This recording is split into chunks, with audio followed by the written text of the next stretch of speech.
Srinivas రావుని target చేసింది, next Harish రావుని target చేసింది, తర్వాత ఎమ్మెల్యేలని కూకట్పల్లి ఎమ్మెల్యేలని లేకపోతే మల్లారెడ్డిని వీళ్ళందరినీ టార్గెట్ చేసింది.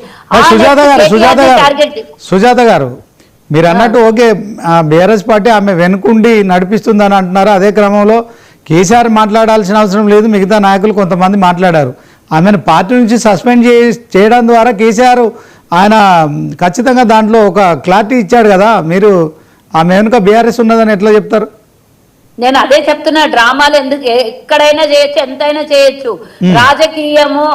రాజకీయ ఎత్తుగడల్లో ఎన్నో రకరకాల పావులు కదిలిపిస్తారు, ఎన్నో రకరకాల ఎత్తుగడలు ఉంటాయి.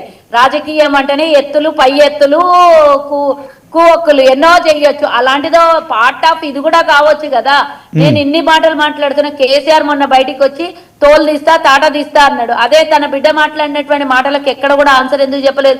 మేము సస్పెండ్ చేసినాము, ఆమె మాట్లాడేటువంటి మాటలకి నిరాధారమైనటువంటి మాటలు ఎక్కడ కూడా కన్సిడర్ చేయడానికి అవకాశం లేదు. ఆమె మాట్లాడినటువంటి మాటలు అబద్ధాలు అని కవిత ఎట్లా చెప్తుందో వాళ్ళు కూడా ప్రూవ్ చేసుకోవచ్చు కదా. ఈమె తప్పులు అన్ని చూపిస్తుంది, ఆ తప్పులు ఎందుకు ప్రూవ్ చేసుకోవట్లేదు? ఒకటి, నిన్న కౌన్సిల్ ని నిన్న వాడుకున్నారు, కౌన్సిల్ సమయాన్ని వృధా చేసిండ్రు, ఇది కన్సిడర్ చేయాలి, దీని మీద చర్యలు తీసుకోవాలని శ్రీనివాస్ గారు ఒక మాట అంటున్నారు కదా. వారికి నేను ఒక మాట అడుగుతున్నా, మైకులు బంద్ చేసిండ్రు, మైకులు మాకు ఇస్తలేరు అని అబద్ధాల పూరితమైనటువంటి నాలుక మీద కేసీఆర్ కి సరస్వతీ దేవి కాకుండా అబద్ధాల దేవి రాసి పంపించింది భూమి మీదకి. నోరు తెరిస్తే అబద్ధాలు తప్పించి జీవితంలో నిజాలు మాట్లాడాడు ఏ ఒక్కడి కూడా. కానీ హరీష్ రావు బాయ్కాట్ చేస్తే ఆయన వెనకాల ఉన్నటువంటి ఎమ్మెల్యేలు అందరూ బలోమని బయటికి వెళ్ళిపోయి వాకౌట్ చేస్తున్నామంట. మనకు అసెంబ్లీలో కూర్చోబెట్టింది ఎందుకు?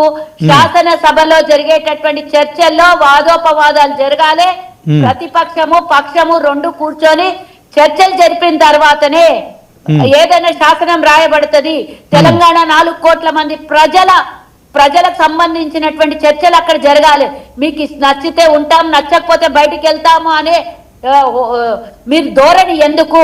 మీరు గతంలో మమ్మల్ని సస్పెండ్ చేసిండ్రు, కంప్లీట్ గా టర్మ్ ఉన్నంత వరకు బయటకు పంపించారు. మా ఎస్సీ నాయకుడిని, మా కోమటిరెడ్డిని, ఇంకా ఇతరత్ర ఎమ్మెల్యేలని మీరు పర్మనెంట్ గా సస్పెండ్ చేసారు. కానీ మా ప్రభుత్వం ఎక్కడ కూడా మీలాంటి కక్ష పూరితమైనటువంటి రాజకీయం చేయట్లేదు. ఇది గుర్తుంచుకోండి. సభలోనే కూర్చోండి, ఎన్ని గంటలైనా మేము మాట్లాడతాము అని మా ముఖ్యమంత్రి గారు చెప్పిండ్రు. స్పీకర్ గారు కూడా మీకు పూర్తి సమయాన్ని ఇస్తాము. మీరు ముఖ్యమంత్రి గారిని ద్వేషించడం కోసం అయితే మైకులు ఇవ్వను, చర్చలు జరపడం కోసం మైకులు ఇస్తానంటే వారు దానికి ఒప్పుకోలేదు. కేవలం ముఖ్యమంత్రిని ద్వేషించడం కోసమే వాళ్ళకి మైకులు కావాలి. మైకులు కట్ చేస్తారు అనే మాట కన్నా ముందు మీరు సబ్జెక్ట్ మీద డిస్కషన్ చేయాలి కదా. కృష్ణా జలాల మీద బాయ్కాట్ చేసి పారిపోయారు. నేను కూడా ఒక ఆరోపణ చేస్తున్నా, ఈ కృష్ణా జలాల మీద డిస్కషన్ అవుతుంది కాబట్టి టాపిక్ ని డైవర్షన్ చేయడం కోసం హరీష్ రావు బయటికి వెళ్ళి ప్రెస్ మీట్ పెట్టిండు, లేదా కవితని కౌన్సిల్ కి పంపించి టాపిక్ ని డైవర్షన్ చేసిండు అని ఎందుకు అనుకోవద్దు. ఈ ప్రశ్నకు సమాధానం బీఆర్ఎస్ ఇవ్వగలుగుతుందా? ముందు మీరే ఆ పని చేసి ఉంటారు కదా. ఓకే శ్రీనివాస్ గారు, కవిత వెనుక బీఆర్ఎస్ ఉందని కళా సుజాత గారు అంటున్నారు, మీరేం చెప్తారు? అంటే మన కన్ను మనమే పొడుచుకుంటాం అని అంటున్నారు ఆవిడ, అది వాస్తవమేనా? అంటే మన కన్ను మనమే పొడుచుకుంటాము, మన వీపు మనమే కొట్టుకుంటాము, లేక మన గొయ్యి మన పార్టీని మనమే పొందబెట్టుకుంటాము, ఇవేనా వాళ్ళు చెప్పేవి మాటలు? ప్రజలు నమ్ముతారు మాటల్ని. డిఫెన్స్ చేసుకోవడానికి కూడా మీరు మిమ్మల్ని మీ పైన వచ్చినటువంటి ఆరోపణల నుంచి రక్షించుకోవడానికి కూడా మీరు ప్రతి ఆరోపణలు చేసేదంట పస ఉండాలి. వాళ్ళే చేస్తున్నారు, వాళ్ళే కావాలని చేస్తున్నారు. సుఖేందర్ రెడ్డి గారికి కేసీఆర్ గారు ఫోన్ చేసి చెప్పిండ్రమ్మా, మా కవిత గారికి గంట సేపు టైం ఇవ్వండి మమ్మల్ని తిట్టమని చెప్పి. మరి లేకపోతే రేవంత్ రెడ్డి గారు మీకు చెప్పిర్రా? ఫోన్ చేసి రేవంత్ రెడ్డి గారు ఫోన్ చేసి చెప్పిర్రా కవిత గారికి టైం ఇచ్చినాం మేమని?